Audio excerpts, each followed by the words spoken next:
बाराबंकी भीतरी पीर बटावन मदरसा गौसिया नजरुल उलूम में जश्न ईद मिलादुन नबी व जश्न हिफज कुरान के मौके पर 4 बच्चों की उलेमाओं द्वारा दस्तारबंदी की गई। इसी दौरान दूर दराज से आए हुए नात अख्वा उलेमाओं द्वारा कुरान शरीफ के बारे में जानकारी दी तथा दस्तारबंदी के बारे लोगों को जानकारी दी तथा अच्छी नाते पाक पढ़ी गई। बच्चों की दस्तारबंदी होने के बाद बच्चों के वालिदैन ने अपने बच्चों को मिठाई खिलाकर दुआएं दी तथा उनके उस्तादों को गिफ्ट दिया। वहीं इसी दौरान मदरसे के संचालन कर्ता कारी अजीम मुसाइकी ने कहा अपने बच्चों को तालीम हासिल करने की हिदायत देने को कहा तथा इस मदरसे को आगे बढ़ाने को कहा। कार्यक्रम के आखिर में सलातो सलाम के बाद अमन चैन कायम रहे मुल्क के लिए दुआ मांगी गई। इस मौके पर हाफिज मोहम्मद अदनान, हाफिज मोहम्मद साहिल, हाफिज मोहम्मद सादमान, हाफिज मोहम्मद अयान, मौलाना नईमुद्दीन खान कारी, हाफिज व कारी मोहम्मद कलीम हनफे, हाफिज व कारी नौशाद साकवी, हाफिज व कारी अनीस, हाफिज कारी शुएब सभासद ताज बाबा, रायन हमीदुल्ला, समाज सेवी जफर अंसारी, एडवोकेट अब्दुल हक सहित अन्य लोग भारी संख्या में मौजूद रहे। SM न्यूज 24 टाइम्स से संवाददाता सुहेल अहमद अंसारी की रिपोर्ट। मोहम्मद साहिल है। कहाँ से आप हैं?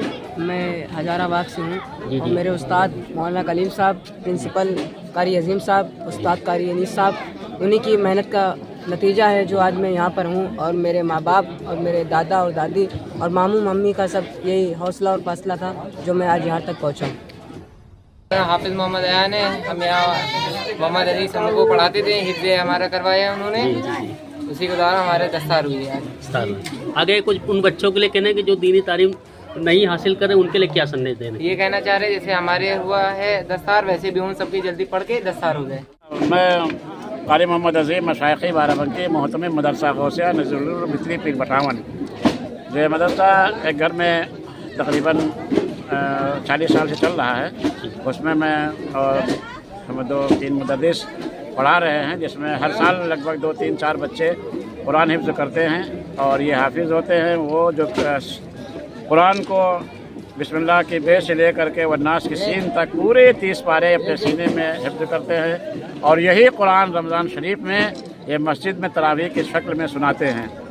और यही हाफिज़ हैं जो इन मदरसों ही में निकलते हैं, किसी कॉलेज या स्कूल से नहीं निकलते। इसलिए मैं तमाम लोगों से गुजारिश करता हूँ कि ज़्यादा से ज़्यादा लोग मदरसों का ख्याल करें, इसलिए कि मदरसों ही से आपको हाफिज मिलेंगे जो तरावी पढ़ेंगे, मदरसों ही से जो निकलेंगे वही आपकी नमाज़ पढ़ाते हैं, वही आपके घर में फातिहा करते हैं, वही आपके घर में सब दीनी काम हकीका वगैरह वगैरह इन्हीं से काम चलता है। कोई डॉक्टर फिलासफर ये तो मैं सब ये दीन के काम में नहीं आएगा। कितना बड़ा भी कोई डॉक्टर फिलासफर हो जाए लेकिन वो इमामत के मुसल्ले पर नहीं खड़ा हो सकता। अगर खड़ा हो सकता है तो वो हाफिज़ कुरान होगा या आलिम होगा, मुफ्ती होगा, वही हो सकता है जो किसी मदरसे ही से पढ़ा होता है। इसलिए मैं तमाम लोगों से गुजारिश कर रहा हूँ कि अपने बच्चों को हाफिज़ कुरान बनाएं और दुनिया आखिरत को संवारें। इसलिए कुरान का देखना इबादत, सुनना इबादत, छूना इबादत, पढ़ना इबादत और उस पर अमल करना भी इबादत है।